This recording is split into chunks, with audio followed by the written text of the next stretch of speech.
días, buenas tardes, ¿cómo están? Bienvenidos a esta nueva clase de lenguaje que al parecer, tal vez, nos va a tocar media ahí con temblores otra vez. Tíos, ¿se escucha bien? ¿Se ve bien? ¿Algún movimiento en el chat? Estaban preguntando si me había empezado. Acabamos de empezar. Ahí veo un hola. Yo asumo que con ese hola están dando la bienvenida a la clase. Así que partimos inmediatamente. Chiquillos, la clase anterior fue el día lunes. Recuerden, estuvimos recuperando una clase que perdimos el viernes anterior. Problemas de salud, cosas que ocurren, ¿cierto? Así que si necesitan ver esa clase, los que no estuvieron presentes ahí, la pueden ver ya luego, ya pronto, en el canal de YouTube de Puntaje Nacional, donde se suben todas las clases que llevamos. Vamos a ver en todo caso que revisamos la clase anterior.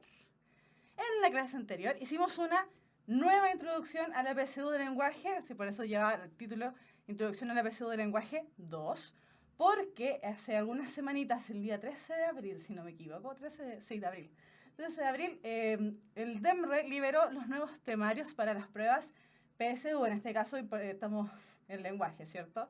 Entonces, ¿qué revisamos? El temario, la tabla de estructura y las fechas importantes. Con relación al temario, tenemos que decir que la PSU de lenguaje se divide en dos, en procesos y en temas. En los que tiene que ver con los procesos, nos vamos a dividir en el proceso de lectura y el proceso de escritura. Es decir, nos van a medir si es que tenemos una buena comprensión de lectura, y además nos van a medir en los ítems de escritura a través del vocabulario, los conectores y el plan de redacción. La PSU no involucra, ¿cierto?, que nosotros escribamos, son solamente preguntas de alternativas. Pero, sin embargo, nos miden estos procesos de escritura de manera indirecta a través de la selección de alternativas en esos tres ítems que aparecen por ahí. Por ahí bien, siempre no vaya a temblar de nuevo nomás. Ojalá, esperemos que no temble otra vez. Ya. Y con respecto a los temas, en la PSU de lenguaje, lo hemos dicho muchas veces, no entra contenido, ¿cierto? Pero sí, de todas maneras, aparecen distintos tipos de texto a través de la parte de comprensión de lectura. Por lo tanto, los textos que nos van a entrar van a ser de literarios, textos no literarios y textos que corresponden al mundo de los medios de comunicación masiva.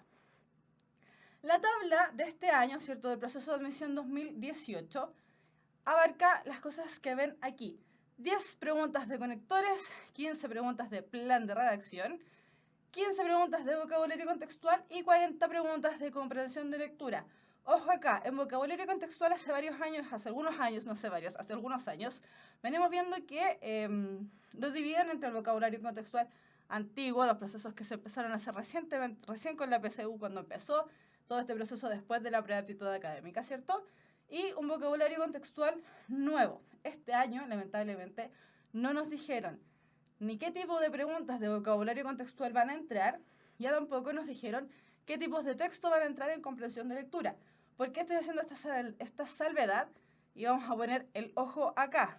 Chiquillos, en comprensión de lectura tampoco nos dijeron, ¿cierto?, en esta liberación que hizo el DEMRE para todas las personas. No es que nosotros a puntaje nacional nos hayan dicho, sino que a nosotros, personas comunes y corrientes, no nos dijeron, ¿cierto?, qué tipo de texto van a entrar. Si van a traer solamente textos cortos, o solamente textos largos, o una mezcla. El año pasado, en el proceso de admisión 2017, es decir, para las personas que entraron este año a la universidad, los textos tenían una larga extensión.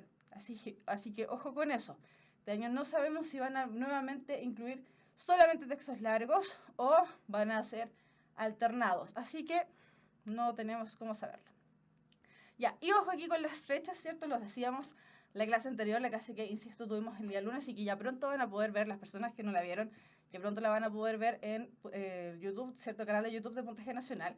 El 1 de junio, la publicación de las normas y aspectos importantes del proceso de admisión y nómina de carreras y ponderaciones solamente de las universidades del CRUCH.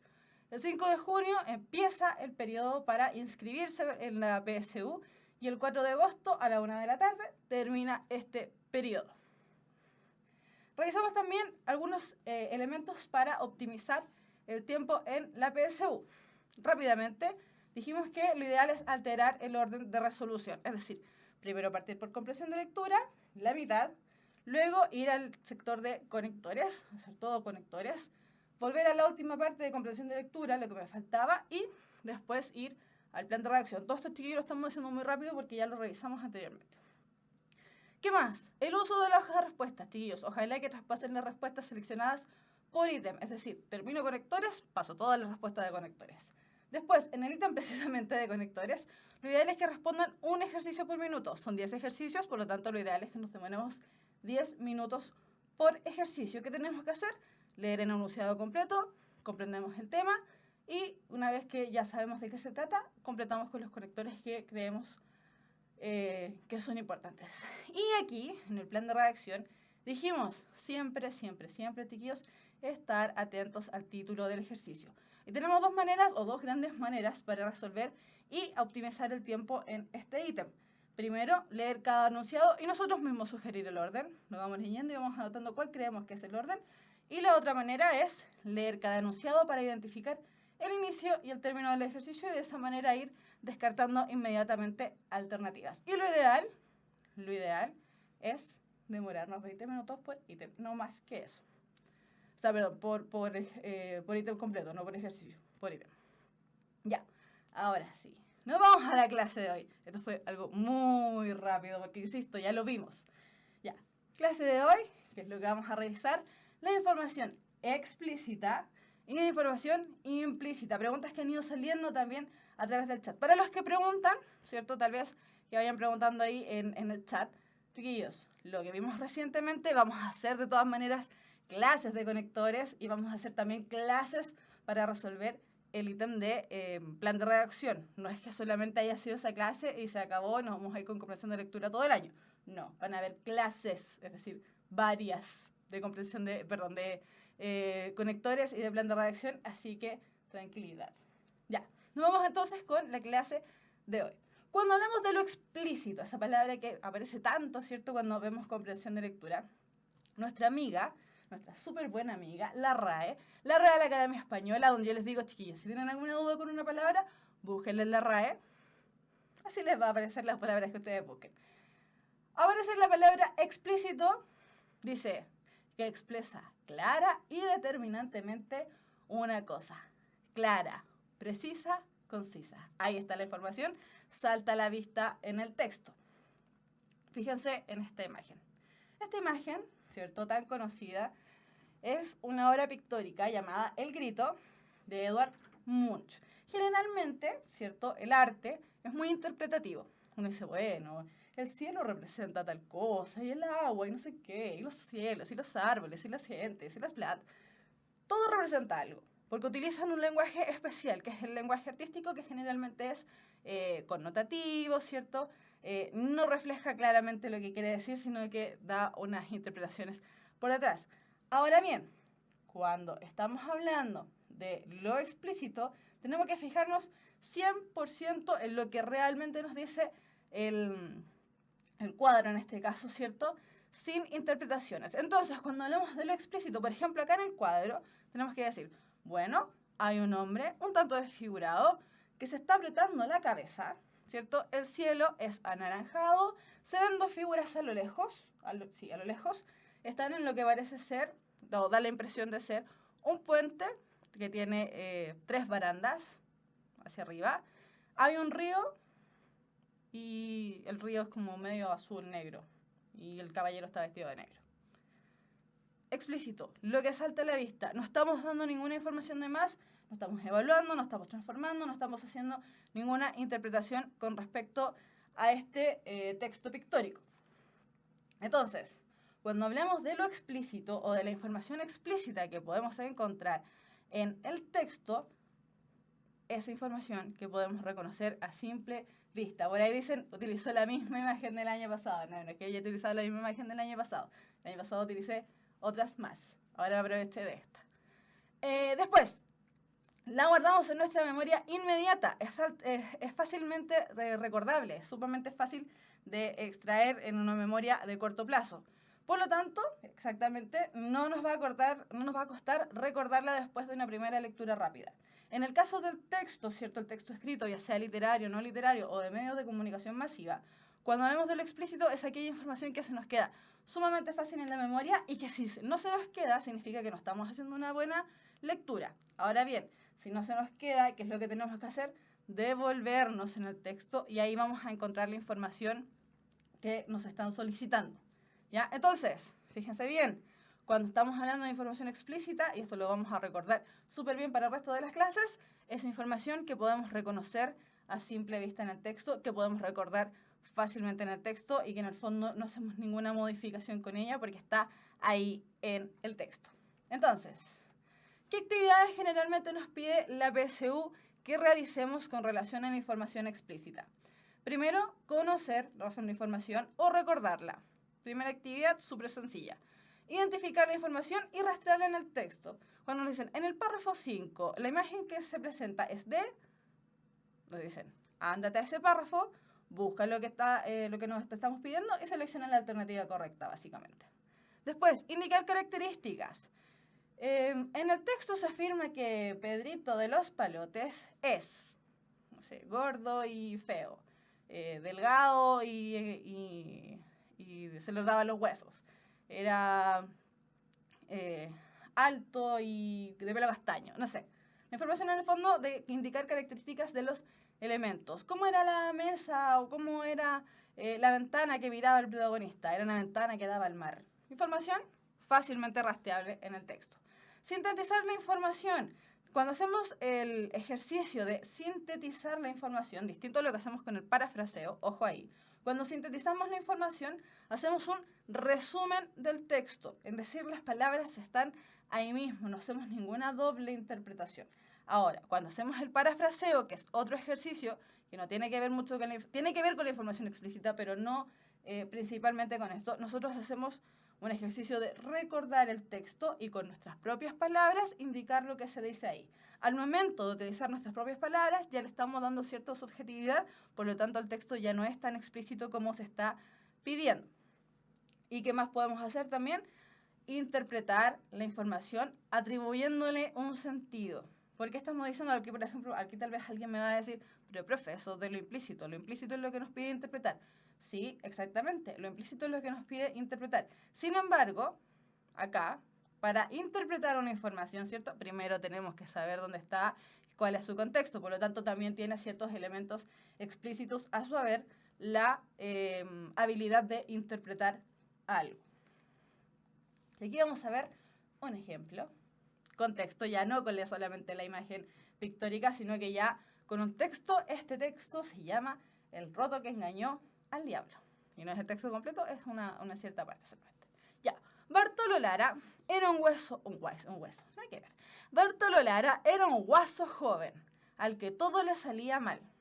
En otoño se helaron sus chacras y en invierno se le perdió el sembrado. De puro flaca se murió la vaca. Así que Bartolo tiró el yugo, el arado, la rastra, el rastrón y partió. Entonces, ¿qué es lo que nos piden identificar? Bartolo Lara era, un campesino ocioso, un guaso joven al que todo le salía mal, un guaso adinerado, un guaso dueño de un gran fondo o un campesino pobre pero honrado. Como la información que nos están pidiendo es 100% explícita, ¿cierto? Es decir, que es fácilmente rastreable ahí sí, en el texto, ¿cómo era Bartolo Lara? Nos dicen en la primera parte del texto, Bartolo Lara era un guaso joven al que todo le salía mal. La información está ahí, es precisa, es concisa, es sumamente fácil de identificar.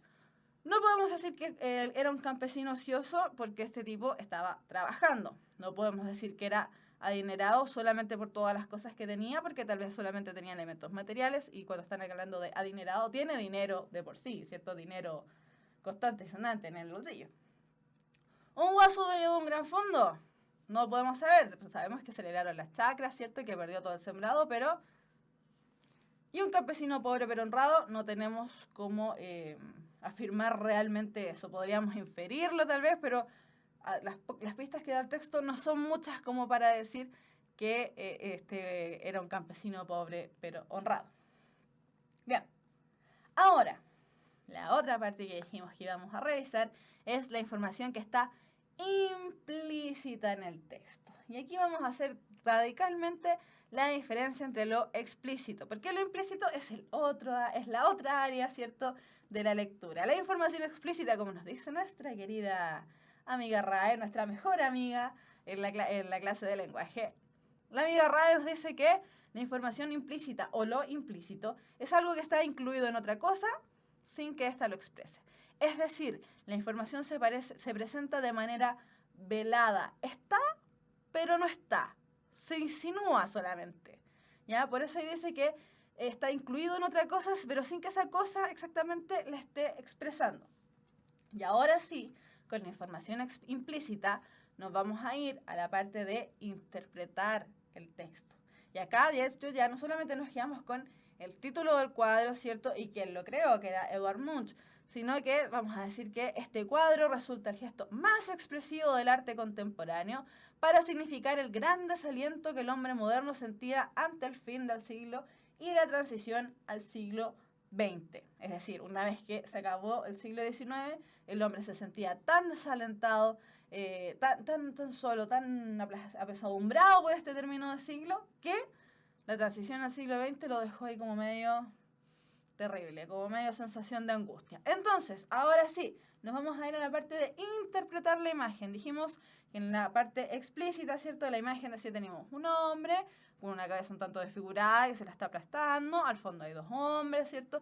Tenemos el cielo anaranjado, lo que parece ser un puente con 3 barandas.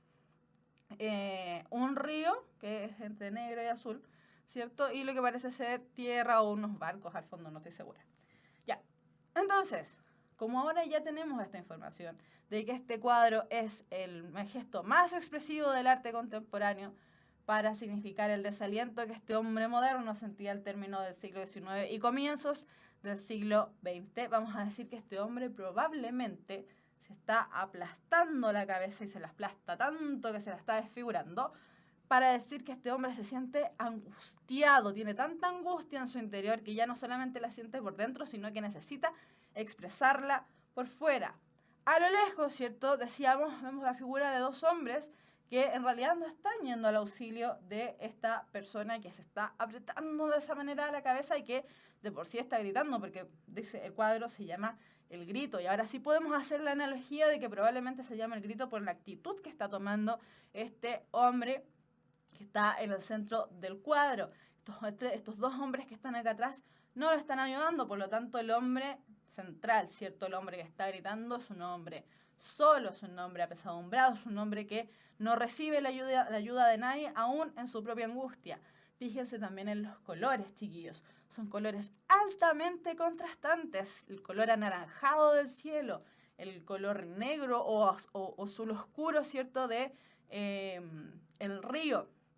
Lo que tiene que ver con este puente, ¿cierto?, que da la impresión de, claro, del traspaso de siglo, del paso del siglo XIX al XX que le generó esta angustia existencial al hombre moderno, etcétera, etcétera. Aquí, el cuadro, como decía acá, que lo implícito era algo que estaba incluido en otra cosa sin que se exprese, acá este cuadro, ¿cierto?, las personas que a lo mejor ya tenían información con respecto a este cuadro del Grito, su fecha de desarrollo, etcétera, ya podía empezar a interpretar elementos dentro del texto. El texto en sí mismo, el texto pictórico, no nos está diciendo, oh, este hombre está angustiado porque siente la crisis del siglo XX, bla, bla, bla, sino que a través de la información que tenemos ya podemos empezar a hacer inferencias, ¿cierto?, a través de la información implícita que tenemos acá, ¿cierto?, en este texto pictórico, y además sumándola a la información que se nos presenta en el recuadro amarillo de la otra parte de la pantalla. Entonces, cuando hablamos de información implícita en el texto, vamos a decir que la información implícita es aquella que se puede desprender o inferir de la información que se encuentra explícita en el texto. Y ojo acá, muchas veces podemos inferir de manera errónea porque nos empezamos a fijar en detalles o nos empezamos a acordar de cosas que sabemos con previa anterioridad, es decir, que sabemos con anterioridad. Entonces, por ejemplo, si yo no hubiese tenido ninguna información sobre el cuadro El Grito, efectivamente igual podría decir que el tipo está gritando y que se está aplastando la cabeza y que tal vez algo le pasa. Podría inferir que le duele la cabeza, ¿cierto?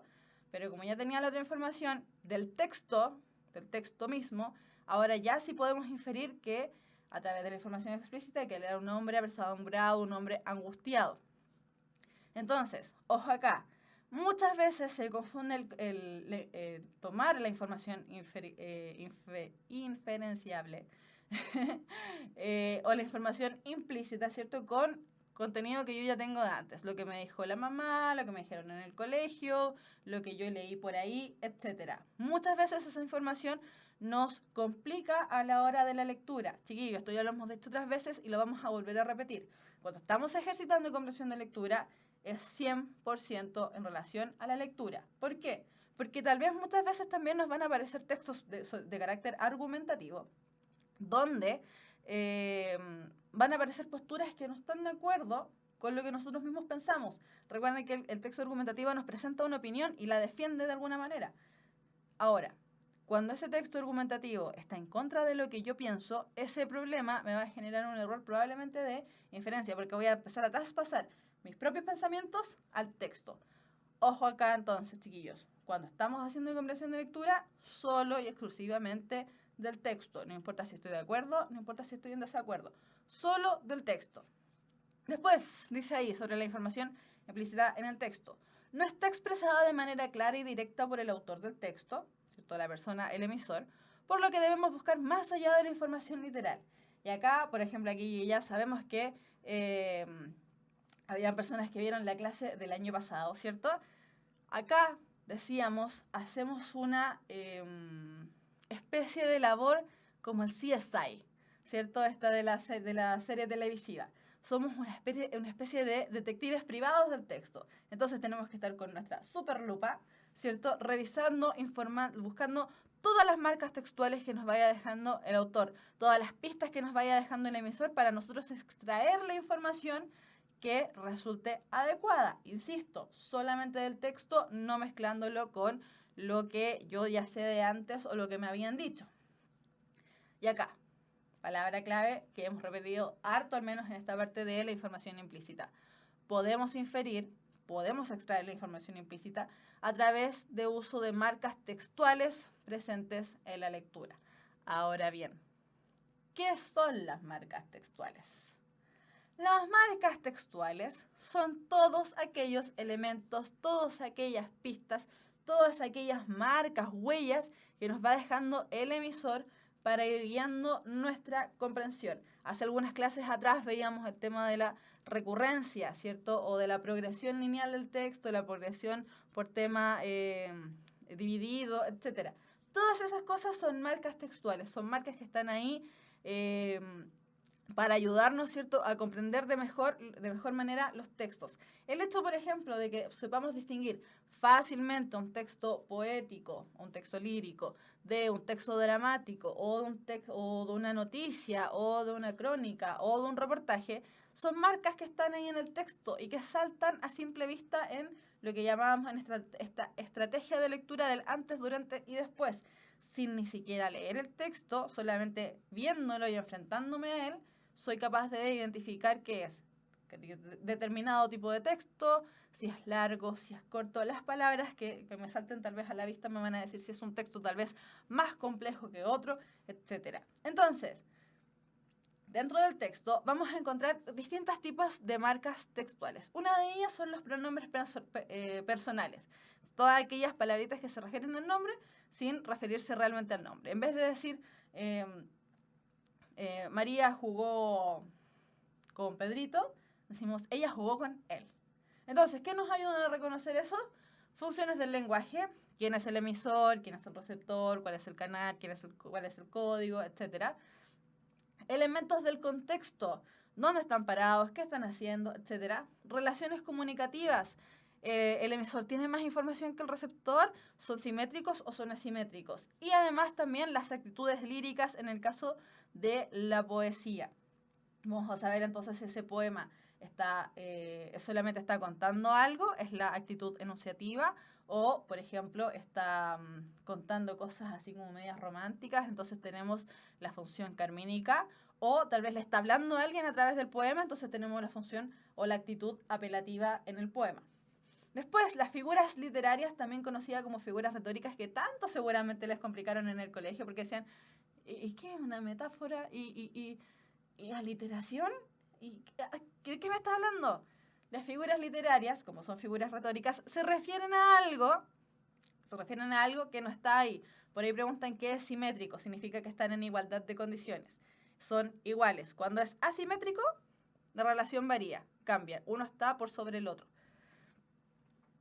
Ya, entonces como decíamos, las figuras literarias o las figuras retóricas que tanto le complicaron en el colegio y que tanto le sigue complicando porque siempre dicen, profe, qué terrible los textos líricos porque me cuesta mucho entenderlos. Las actitudes literarias, perdón, las figuras literarias o las figuras retóricas nos dan información con respecto a la función poética del lenguaje y también, ¿cierto?, de elementos persuasivos en distintos tipos de discursos. Por ejemplo, decíamos en el discurso argumentativo se utilizan muchas figuras literarias para llamar la atención del receptor y tal vez hacerlo cambiar de opinión.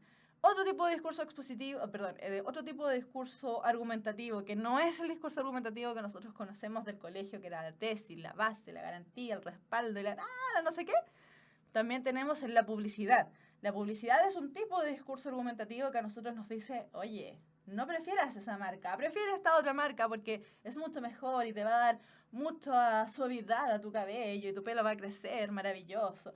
Nos están llamando, ¿cierto?, a través de las figuras literarias, por ejemplo, comparar una melena maravillosa que queremos tener y la comparan con la maravillosa melena del león, están haciendo una comparación, por lo tanto están ocupando figuras literarias. Los deícticos, es decir, aquellas palabras que nos indican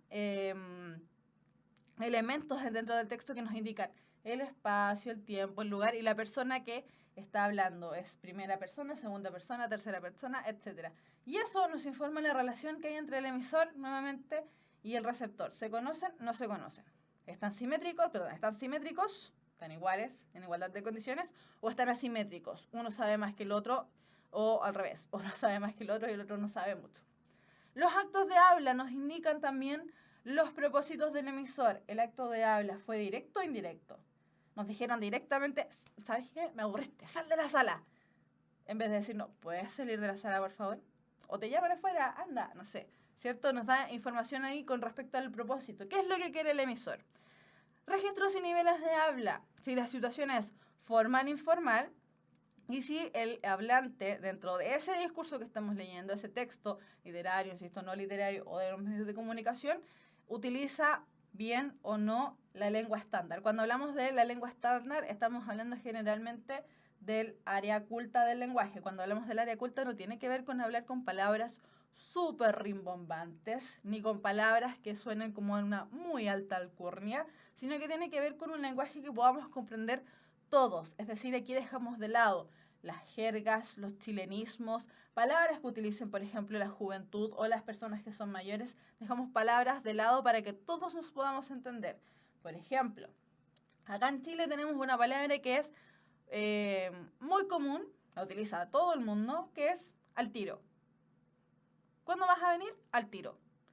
Ese al tiro no se utiliza en otros países o no lo utiliza la mayoría de los países. Por lo tanto, es mejor cambiar ese al tiro, que nos dice inmediatamente que a lo mejor el texto o la persona que está hablando ahí es chilena, ¿cierto?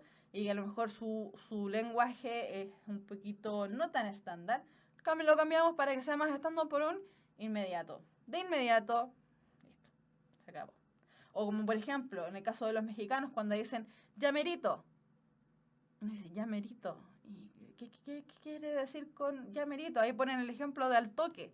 También son palabras que no se manejan en otros lugares que también hablan el español. Entonces, chiquillos, ojo acá.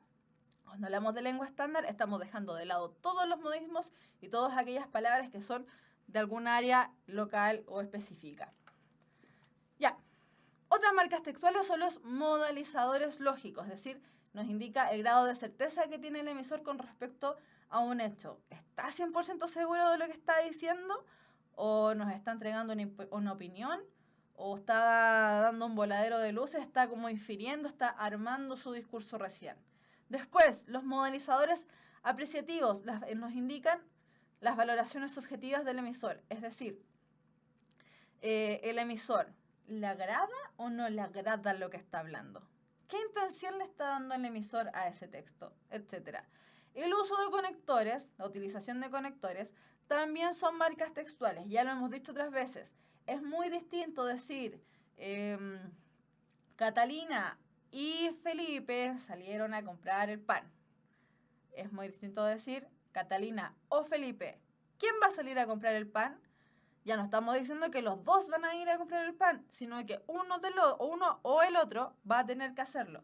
Por lo tanto, ahí el uso de conectores, como dice la lámina, indica relaciones lógicas entre las ideas, relaciones de orden en la presentación de las ideas. Así que ojo con eso, los conectores también son marcas textuales. La pronominalización y la correferencia, que fueron elementos que vimos clases anteriores y que varios decían, pero profe, ¿para qué está viendo eso si eso no entra en la PSU? Sí entra en la PSU de manera indirecta, pero entra. La pronominalización o la correferencia, como decíamos, y esto ya lo explicamos, lo que ayuda a reconocer es la recurrencia y el reemplazo de elementos textuales. Y el mismo ejemplo que hemos puesto otras veces y que está tan contingente después de todo lo que ha pasado últimamente, ¿cierto? En vez de decir todo el rato, bueno, el sismo fue de tal intensidad y el sismo provocó tal cosa y el sismo hizo que la gente corriera y el sismo hizo que se levantara el mar y el sismo hizo que suspendieran las clases. ¿Qué ocurre con esa palabra? Si utilizamos todo el tiempo la palabra sismo, ¿qué es lo que estamos haciendo? Entorpeciendo la normal, el normal transitar, podríamos decirlo, del texto. Entonces, ¿qué es lo que mejor hacemos? Bueno, reemplazamos la palabra sismo, que es la que estamos repitiendo tantas veces dentro del texto, por una similar. El sismo ocurrió a las tantas horas del día no sé qué. Su magnitud, refiriéndonos al sismo, su magnitud fue de 6 grados, no sé cuánto. El temblor ocurrió cerca de las costas de Valparaíso.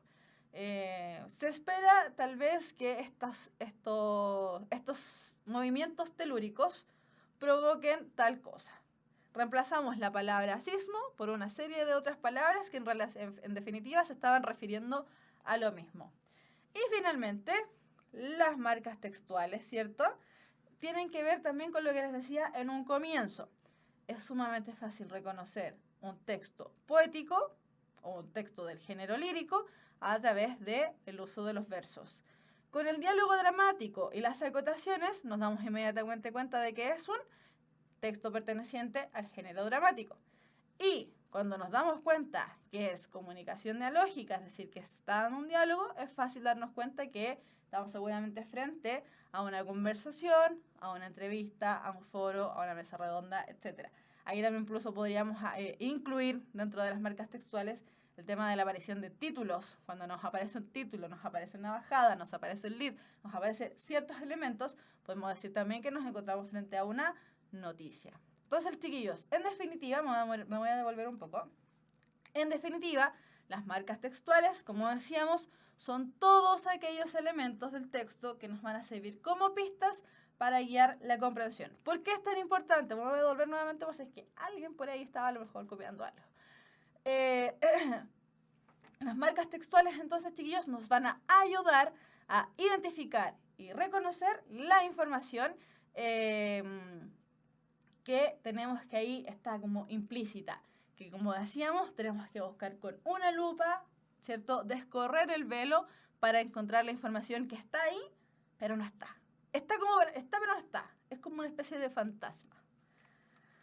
Ya, con la información implícita en el texto, ¿qué actividad nos pide la PSU que realicemos? Interpretar, es decir, atribuirle un sentido a algo. Con la frase... no sé, con algún dicho. Deja que los perros ladren, Sancho. ¿Qué quiso decir el personaje? Estamos interpretando, estamos dándole un sentido a la información. Derivar información implícita, es decir, reconocerle, decir, esta información implícita está acá. Atribuirle un sentido, lo que decíamos al inicio, ¿cierto? Interpretar. Inferir local y globalmente. Y esto lo vamos a ver, si no me equivoco, en la próxima clase. Cuando nos piden inferir localmente, nos estamos refiriendo a inferir de un punto en específico en el texto. Por eso es local. Ejemplo, en el párrafo 5 se puede inferir ¿qué? Inferencia local. Ahora, cuando inferimos de manera global, como es ahí la palabra global de globo, ¿cierto? Cuando nos piden hacer una inferencia global, se refiere a la inferencia total del texto. ¿Del texto se desprende qué? Entonces ahí tenemos una inferencia global. También, ¿qué nos van a pedir que realicemos con la información implícita? Transformar. Tal vez nos van a presentar alguna frase poética que nosotros tengamos que transformarla a un lenguaje cotidiano, normal, a un lenguaje que utilicemos todos en el diario. O al revés, un lenguaje que utilicemos todo en el diario, ¿cierto? Incluso puede ser tal vez algún eslogan de algún elemento, transformarlo a un lenguaje poético. Estamos transformando, pasando de A B y de B a A de manera simultánea. Chiquillos, podemos decir que esta es como una parte relativamente, y entre comillas, muy entre comillas, la parte como media matemática del asunto, ¿cierto? De A B y de B a A indistintamente. Y que también nos van a pedir que realicemos evaluar. Es decir, darle a través de los sentidos, de las interpretaciones que le estamos dando al texto, darnos cuenta lo que está haciendo el autor del texto. ¿Es correcto o es incorrecto? Sobre todo para los valores, ¿cierto? Tal vez occidentales que tenemos la mayoría. Entonces, cuando nos pidan evaluar, tenemos que hacer una cierta, y entre comillas también nuevamente, una cierta opinión, la más adecuada en torno a lo que se nos presenta el texto. Cuando ustedes estaban en el colegio, o los que están aún tal vez en el colegio, les hacen preguntas del tipo, ¿qué te pareció que el personaje dejase abandonada a la abuelita en el parque? Eso es lo que están haciendo en el fondo, es evaluar. ¿Por qué? Porque se supone que ustedes ya tienen la información explícita, que es que el niño o la persona dejó a la abuelita en el parque, y a partir de toda esa situación que es totalmente explícita, ¿cierto?, uno da una opinión. Pero esa opinión no es, me parece bien. Ahí no hay una evaluación. Me parece bien o me parece mal porque y doy una serie de razones que también estoy sacando nuevamente de la lectura. ¿Ok? Entonces, todas estas actividades, interpretar, derivar, atribuir un sentido, inferir local o globalmente, transformar o evaluar, son actividades que están medidas que están medidas a través de la extracción de información implícita en el texto. Y aquí, nuevamente, tenemos un ejemplo del mismo texto que leímos hace un rato, de El roto que engañó al diablo. Tenemos, el diablo es tan diablo que hasta los más diablazos le temen a sus diabluras. Con la frase, hasta los diablazos le temen a sus diabluras, el autor quiso decir que, entonces, acá nos están pidiendo, por un lado, que interpretemos, ¿cierto?, que le atribuyamos un sentido, y además nos están diciendo, transforma un poco este lenguaje que aparece aquí, que está tan enrevesado. Cuando hablamos de el roto que engañó al diablo, la palabra roto, con ese significado al menos, se utiliza mucho acá en Chile. Por lo tanto, sabemos ya que hasta los diablazos, que el diablo es tan diablo que hasta los diablazos le temen a sus diabluras, es un elemento ahí retórico. Entonces, con la frase, hasta los más diablazos le teman a sus diabluras, refiriéndose al diablo, ¿cierto?, el autor quiso decir que existen sujetos muy pervertidos. No está hablando del diablo, no está hablando de los sujetos. El mundo está lleno de sujetos malvados. Nuevamente, el texto esa frase se está refiriendo al diablo, no a los diablazos, que en el fondo es lo que habla ahí. El diablo ronda por todas partes. Esa información no podemos extraerla de un texto tan pequeño como ese. Y después en la E donde dice, el mundo está rodeado de demonios, muy similar a la alternativa C, donde nos dice que el diablo ronda por todas partes. Entonces, que hasta los sujetos más ladinos, es decir, como más diablazos, no se me ocurre otra palabra, los sujetos más ladinos le temen al maligno. Y por ahí me dicen, ¿eso no está explícito? No, no está explícito. ¿Por qué? ¿Qué fue lo que hicimos aquí? Este recurso retórico de repetir la palabra diablazo una y otra vez, diablo, diablo, diablazo, diablura, ¿cierto? Estamos traspasando de un texto que tiene características retóricas, ¿cierto?, con la repetición de este sonido, a unas palabras más normales, ¿cierto?, que otras personas ya pueden ir entendiendo a simple vista. Hasta los sujetos más ladinos le temen al maligno. Entonces, a los pillos, ahí alguien me ayudó. Hasta los sujetos más pillos, ¿cierto?, los que cometen más travesuras, los más traviesos, hasta ellos incluso que tienen esas características ahí como media de hacer diabluras, le temen a este personaje maligno. Ya, chiquillos, gracias por ayudarme en el chat porque no se me ocurrió otra palabra para decirlo. Chiquillos, nos vamos a los ejercicios, que esta fue la parte donde el lunes pasado nos partió el temblor, así que no lo invoquemos, esperemos que no ocurra esta vez. Nos vamos a los ejercicios. La clase anterior, en esta parte, que a lo mejor por ahí quedó un poquito suelta o como justo empezó el temblor, decíamos, chiquillos, la PSU de lenguaje es 100% entrenable. La PSU de lenguaje, al contrario de las otras PSU de historia, matemática, biología, ciencia, etcétera, lo que sea, esas PSU son PSUs de contenido. La PSU de lenguaje es una PSU de ejercicio. Acá es una PSU de dar cuenta de las habilidades que tenemos a través, sí, no podemos dejar de lado esto, a través, sí, de contenidos que tal vez ya tengamos internalizados con anterioridad. Y por eso, en otras clases también, que ya se van a alejar del tema de conectores y plan de redacción, que eso es lo que viene después de esta parte de comprensión de lectura, vamos a revisar tipos de texto, sus características, etcétera, porque por ahí algo puede quedar dando vueltas. Entonces, ejercicios. ¡Chan! Texto largo. ¡Nos vamos! Fue hacia principios de septiembre de 1664 cuando yo, al igual que el resto de mis vecinos, me enteré de que la peste había vuelto a invadir Holanda. Ya había azotado con violencia aquel país, sobre todo Ámsterdam y Rotterdam en el año 1663, cuando, decían, había sido introducida, según ellos, de Italia, según otros, de Oriente, entre las mercaderías que transportaba su flota de Turquía. Otros decían que había venido de Candia y otros de Chipre. Pero poco importaba de dónde viniese. Lo cierto es que todos estaban de acuerdo en que había vuelto a invadir Holanda. Daniel Defoe, Diario del Año de la Peste. Entonces, ¿qué opción precisa mejor la situación histórica referida en el fragmento anterior? Tenemos una situación histórica, por lo tanto, información explícita. A. Las noticias sobre la peste que se tienen de otros países. La peste que vuelve a invadir Holanda en 1664. El origen del comercio europeo moderno. Las mercaderías de distintos países que había traído la peste. Las principales ciudades europeas atacadas por la peste.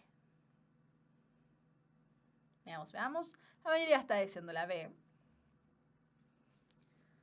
Voy a aprovechar su tiempo, ¿cierto? Para tomar un poquito de agua.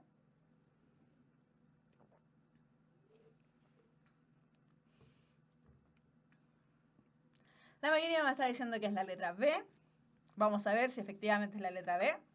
Y es efectivamente la letra B. Todos, chiquillos, todos los que dicen que es la letra B están en lo correcto. Y para Matías, que nos dice por ahí es la B, pero me confunde la D. No puede ser la D, porque si bien es un elemento que nos cuenta, ¿cierto? Las mercaderías de distintos países habrían traído la peste, que nos nombra Ámsterdam, ciudades en realidad, Ámsterdam, Rotterdam, me cuestan esas palabras, Candia, Chipre, Turquía, Oriente, etcétera, ¿cierto? A pesar de que nos dice eso, a lo que realmente se está refiriendo es a la peste que está invadiendo Holanda en 1664. Por ahí nos nombró, alguien por ahí dijo que era la letra E, las principales ciudades europeas atacadas por la peste. ¿Por qué no es esa? Porque en realidad nos está hablando de que todas estas ciudades, Ámsterdam, Rotterdam, Turquía, Candia, Chipre, etc., no fueron atacadas por la peste, sino que ese fue su origen. Por lo tanto, esa respuesta por ningún lado podría ser correcta. Nuevamente ya dijimos, la letra D no podía ser. La C no teníamos por ningún lado que fuese, ¿cierto? El origen del comercio europeo moderno, no nos están hablando de eso, nos están hablando de la peste. Y las noticias sobre la peste que se tienen en otros países, nuevamente insisto, no es la respuesta correcta porque no nos están hablando de que la peste azotó exactamente, bueno, sí, lo hizo, pero no nos están hablando exactamente de que vino a ese país, sino que habían venido desde ahí. Esa información, como me dice José en el chat, está explícita, está ahí, está sacable totalmente. Es como que hiciéramos el ejercicio cuando hacíamos en esas carpetas tan bien hechas y maravillosas que hacen en el colegio cuando copian y pegan de Wikipedia. Ahí estamos haciendo lo mismo. Estamos copiando el enunciado que nos están preguntando y lo estamos copiando en las alternativas. Entonces, cuando nos hacen preguntas explícitas, y de hecho por eso, chiquillos, no es que la pregunta haya estado regalada, fácil, etc. Bueno, sí, también lo estaba. Pero las preguntas de características explícitas son las más fáciles de la PSU, pero, lamentablemente, son las que menos hay. Son fáciles, pero no hay muchas. ¿Y por qué no es la A? Por aquí están preguntando. Las noticias sobre la peste que se tienen en otros países. Sí, nos están diciendo que ya había azotado con fuerza a Holanda el año anterior y especialmente la parte de Ámsterdam y Rotterdam, pero que había sido introducido en por otros países a través del comercio. ¿Por eso no podía ser la A, que es lo que estaba preguntando ahí en el chat Ambur, no sé. Ya, por eso no podía ser la A. Ya, y nos vamos a otro ejercicio. Ojo con esta. Considerando, 1, que conviene estimular a las mujeres a que hagan estudios serios, sólidos. 2, que ellas pueden ejercer con ventajas algunas de las profesiones denominadas científicas. Y 3, que importa facilitarles los medios de que puedan ganar la subsistencia por sí mismas. Decreto. 2 puntos. Se declara que las mujeres deben ser admitidas a rendir exámenes para optar y obtener títulos profesionales con tal de que ellas se sometan a las mismas disposiciones a las que están sujetos los hombres. Este es parte del decreto Amunátegui del 5 de febrero de 1877, hace muchos años. Muchos. Pero no tantos, ojalá hubiesen sido más. Ya. De la lectura del fragmento anterior, se puede concluir que las mujeres A. Se deben someter a las mismas disposiciones a las que se someten los profesionales. B. Pueden rendir exámenes para optar y obtener títulos profesionales igual que los hombres. C. Deben ser estimuladas a que hagan estudios sólidos al igual que los hombres. D. Deben ser capaces de mantenerse económicamente de la misma forma que los hombres. O E. Pueden ejercer profesiones científicas de la misma forma en que lo hacen los hombres. Vamos a mirar el chat. Aún no hay ninguna respuesta. Estoy esperando respuestas. Vamos a ver. ¿Qué responderán? Por ahí dicen que es la B. Por ahí dicen que es la C. Por ahí dicen que es la B, la C. Hay división en el chat entre la B y la C. Y alguien que dijo E. Vamos a ver.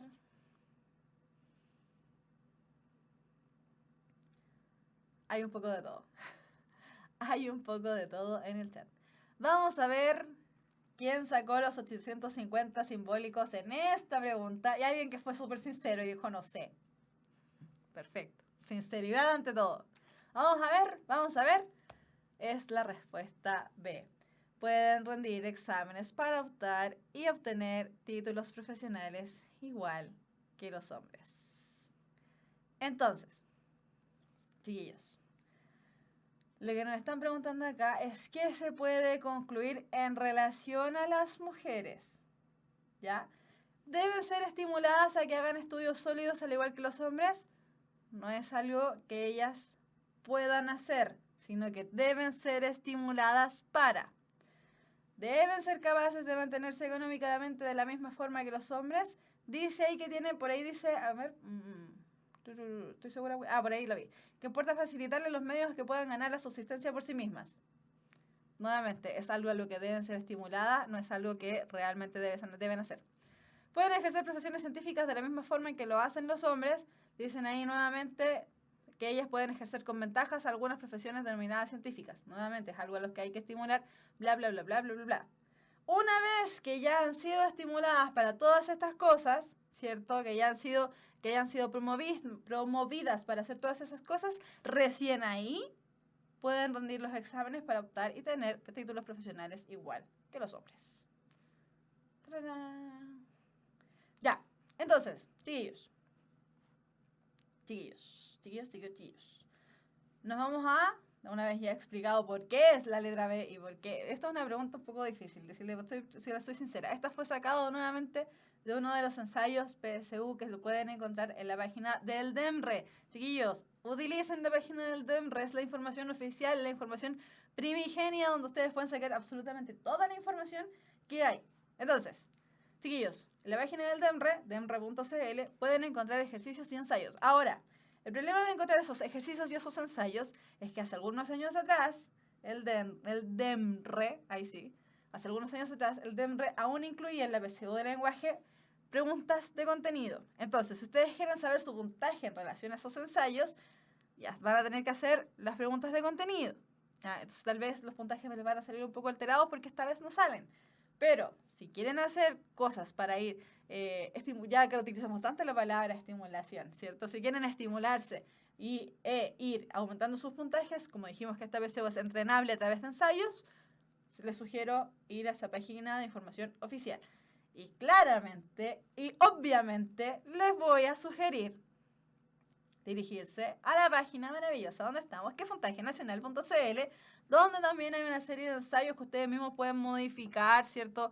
Pueden decir, ya, este día voy a hacer solamente ensayos de conectores.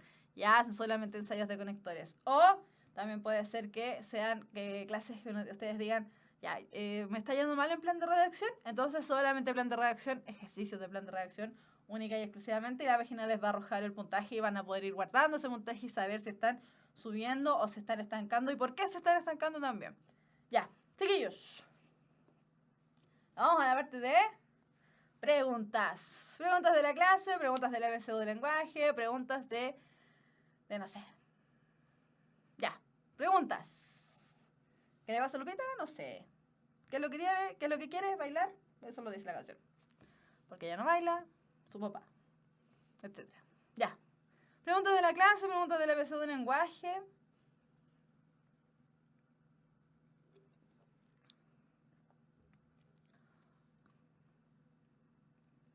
Profe, en el plan de redacción, en la actualidad, ¿siempre tenemos que dejarle al último? Claro, si el texto que te están presentando es un texto que te habla desde lo pasado a lo futuro o a lo actual, sí, exactamente, lo actual lo dejas para el final. Sí.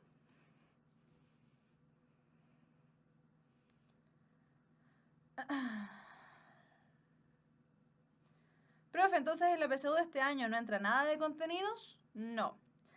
No entre comillas. No entran contenidos. Hace algunos años hacían 15 preguntas de contenido de toda la enseñanza media. 15 miserables preguntas. Entonces, no entran contenidos. Esas 15 preguntas se eliminaron porque se agregaron más preguntas de comprensión de lectura. Pero para comprender un texto, lo hemos dicho varias veces, a través de la estrategia del antes, durante y después de la lectura, lo ideal es que tú sepas reconocer características de esos textos en sí mismos. Cuando te pregunten, por ejemplo, qué argumento o qué tesis se está defendiendo en este texto argumentativo, tú sepas a qué se refiere con la tesis. Entonces, entre comillas, ese no entra en contenidos.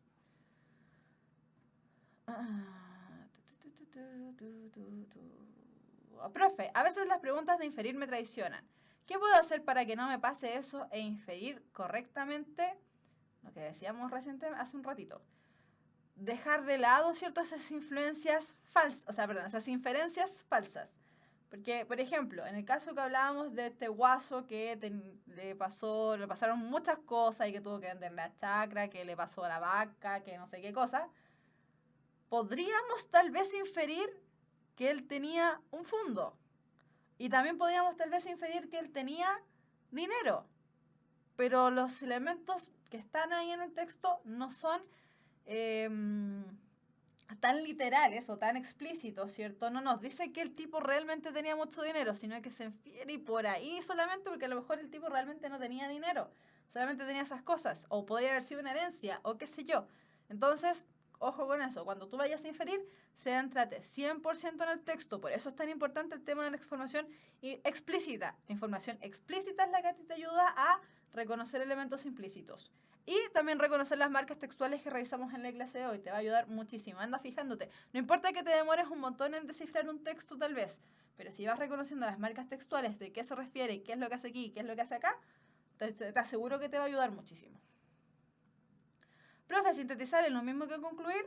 No, no es lo mismo. Cuando tú sintetizas, haces un resumen del elemento. Sintetizar es lo mismo que resumir. Y cuando estás concluyendo, estás extrayendo una idea que no está literal. ¿Ya? Así que no es lo mismo. Profe, ¿cómo puedo ampliar el vocabulario? Simple. Lo hemos dicho también varias veces. Cada vez que aparezca una palabra que no entienden, pregunten qué es. Si la persona que tienen al lado o no tienen a nadie al lado no sabe qué es, busquen en el diccionario. Por eso mismo hoy día mostramos las palabras, ¿cierto? Estas de la RAE, para que se animen, chicos, a buscar palabras en el diccionario de la Real Academia Española, que es rae.es. Lo pueden encontrar en el celular simplemente metiéndose a sus navegadores, ¿cierto? Y poniendo rae.es, buscar la palabrita. Si no tienen esa posibilidad, traten de anotarla en alguna parte. Chiquillos, ustedes muchas veces y casi siempre andan con el celular en el bolsillo. Utilícenlo, sobre todo si tienen plan de datos y tienen esa libertad de extraer información de muchas partes. Utilícenlo, no está ahí de adorno, también pueden utilizarlo como una herramienta. Así que esa es una buena manera. Ahora, otro consejo que daban el año pasado, que no lo di yo, pero me pareció muy bueno porque salió desde los mismos estudiantes, es que en esta misma página, la página de la RAE, todos los días va apareciendo en el portal, no hay que hacer nada, solamente poner rae.es, en el portal aparece la palabra del día. Y la palabra del día salía la palabra, no sé, pluscuamperfecto. Y salía qué significaba pluscuamperfecto. Al otro día salía paralelepípedo. Y dices, chuta, yo no sé lo que era un paralelepípedo. Entonces ahí aparece la palabra paralelepípedo. Otra respuesta que también hemos dado varias veces es sacar las palabras por contexto. Si yo no conozco la palabra, pero aparecen varias palabras similares alrededor, puedo inferir, ahora sí, que tal vez esa palabra signifique algo similar a todas esas palabras que están por ahí. Sacarlas por contexto. Y, por último, sacar las palabras también relacionándolas con palabras que suenen similar. Ejemplo. La palabra que también lo de hace un tiempo. La palabra cardio. ¿Cierto? Cardio, corazón. Todas las palabras que empiezan con cardio se relacionan al corazón.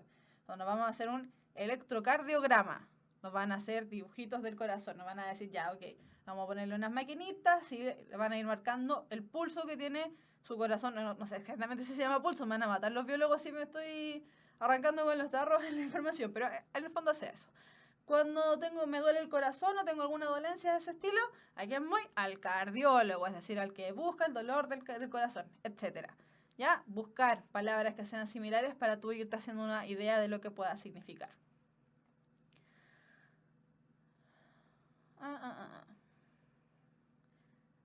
Claudia nos dice, profe, en el DEMRE los ensayos son similares a los de la página de Puntaje Nacional. ¿Recomienda visitar las dos páginas para estar más preparados? Por supuesto, es lo que acabo de decir. Utilicen las dos páginas, chiquillos. Si se están preparando muy a full y sobre todo aprovechemos que todavía nos faltan muchos meses para dar la prueba, utilicen las dos páginas. Tienen el medio oficial y tienen el medio con el que se están preparando. Y además, ahí mismo, ¿cierto? Aparecen, por ejemplo, la desventaja que tiene el DEMRE frente a las preguntas que les hacen en Puntaje Nacional es que el DEMRE no siempre explica las palabras o por qué es esa alternativa. Porque aparecen muchos ensayos, aparece la alternativa correcta simplemente, pero nos quedamos con la duda de por qué es esa y no es otra. Ahora, en la página de Puntaje Nacional, los ensayos aparecen con la explicación de por qué es esta y no es la otra.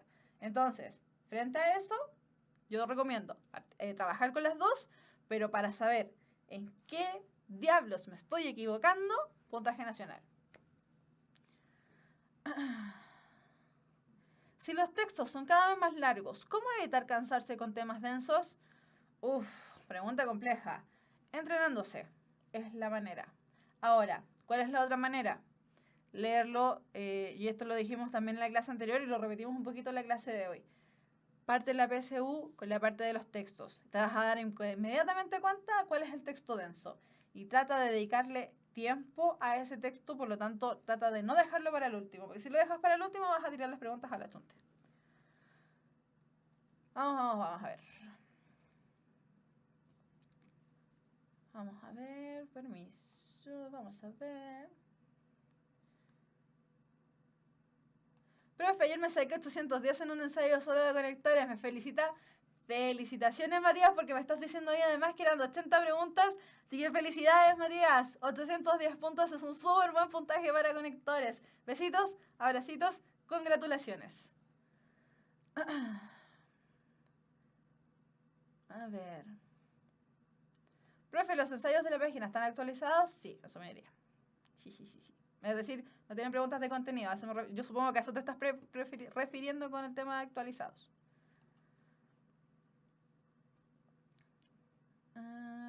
Esas son preguntas para ustedes. A ver.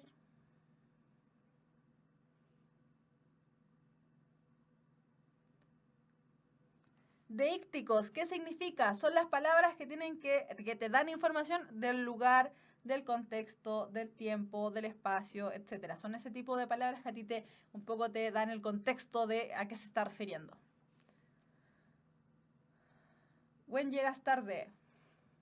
A las 5 empieza la clase. Charlie, Joran, no sé. A las 5 empieza la clase. No llegué tarde. De todas maneras, la clase luego la van a subir a YouTube, así que tranquilidad.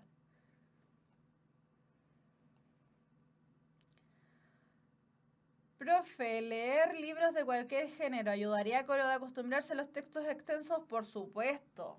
Pero, ojo Héctor, si tú o cualquiera de ustedes, ¿cierto? Que a lo mejor le llega un poco la pregunta, cuando tú o ustedes van a empezar a hacer este ejercicio maravilloso, les abre un mundo de posibilidades, les abre vocabulario, les aumenta la creatividad, la imaginación, etcétera.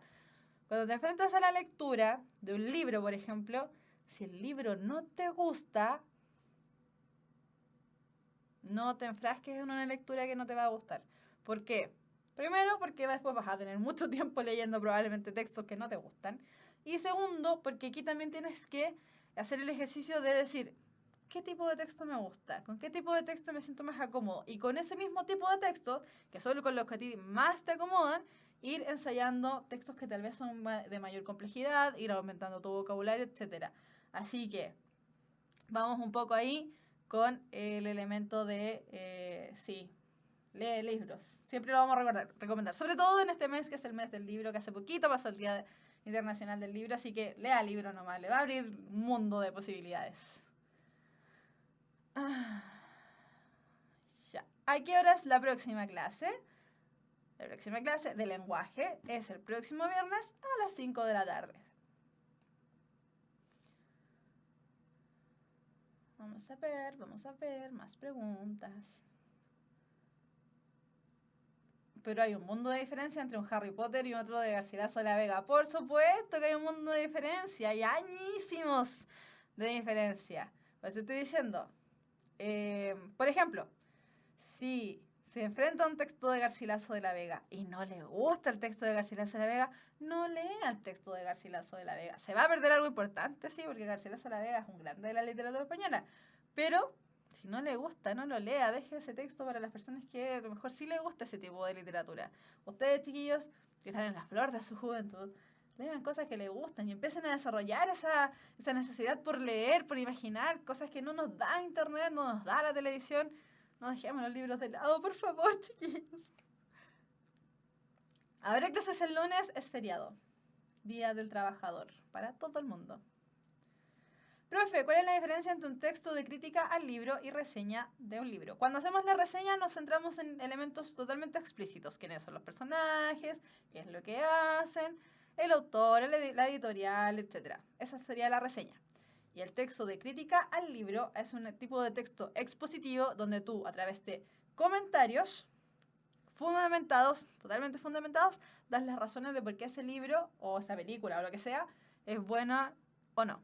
Un poco lo que hacen los críticos cuando el día viernes o el día jueves dan las críticas de las películas en la televisión. O en los diarios cuando aparecen críticas de obras de arte, cosas así. Ellos critican, pero con razones fundadas, en la misma obra.